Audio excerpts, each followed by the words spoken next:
Bahagyang binaha ang ilang barangay sa Paco, Maynila matapos masira ang floodgate sa pumping station kasabay nga ng pananalasa ng Super Typhoon Uwan nung linggo.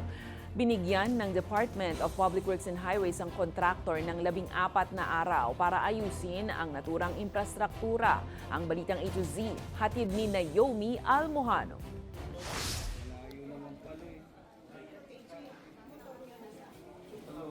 Halos malubog nang nakaparadang mga motor na ito sa Barangay 671 sa Paco, Manila gabi ng November 9 sa kasagsagan niya ng pananalasa ng Super Typhoon Uwan.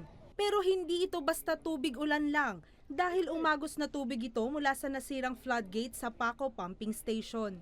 Ayon kay Public Works Secretary Vince Dizon, 10:05 ng gabi nasira ang floodgate kung saan nakarinig ng malakas na kalabog ang ilang residente. Natanggal na yung nakita nyo naman, yung napakalaking floodgate dun sa permanent position niya. No? May suspetsa na baka may tumama na barge, kasi may mga barge akong nakita doon, pero ang sabi nung taong nag-ooperate dito, wala naman daw tumama. Sa ulat, maaring hindi umano kinaya ng floodgate ang pressure mula sa tubig ng Pasig River na sinabayan pa ng storm surge.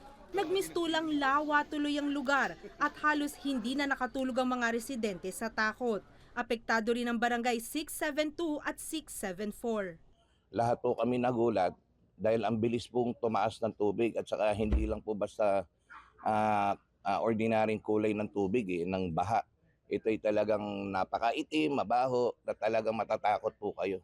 Matapos inspeksyonin ni Dizon ng pumping station, ipinag-utos ang pagbabalik sa dating pwesto ng floodgate sa loob lamang ng 2 linggo. Walang gastos ang gobyerno gagawin ng contractor to. Sabi niya 14 days pinapabilisan natin. At magdasal na lang tayong lahat na walang panibagong bagyo habang ginagawa natin ito. Sinek ko naman yung mga pumps, gumagana naman lahat. Kaya lang, syempre, hindi nila mapapagana yan hanggat hindi na-fix ulit yung floodgate dun sa kanyang permanent position. Isang Indian-based contractor ang PTA Shana Technologies na may hawak nito at bahagi rin ng Foreign Filipino Venture. World Bank funded din ang proyekto na sinimula noong 2022 at natapos noong 2024. 30 araw naman ang ilalaang para sa permanenteng solusyon o pagpapatibay sa floodgate. Samantala, pinag-utos ni Pangulong Bongbong Marcos Jr. ang agarang pagsasaayos sa mga kalsadang hindi madaanan dahil sa bagsik ni Uwan. Alinsunod sa direktiba ng Pangulo, araw-gabi ang trabaho ng DPWH upang linisin at kumpunihin ang mga apektadong kalsada sa iba't ibang bahagi ng bansa. Habang nasa 26 out of 40 national roads ang bukas ng muli at ligtas ng daanan ng mga motorista. Para sa Balitang A to Z, Naomi Almojano.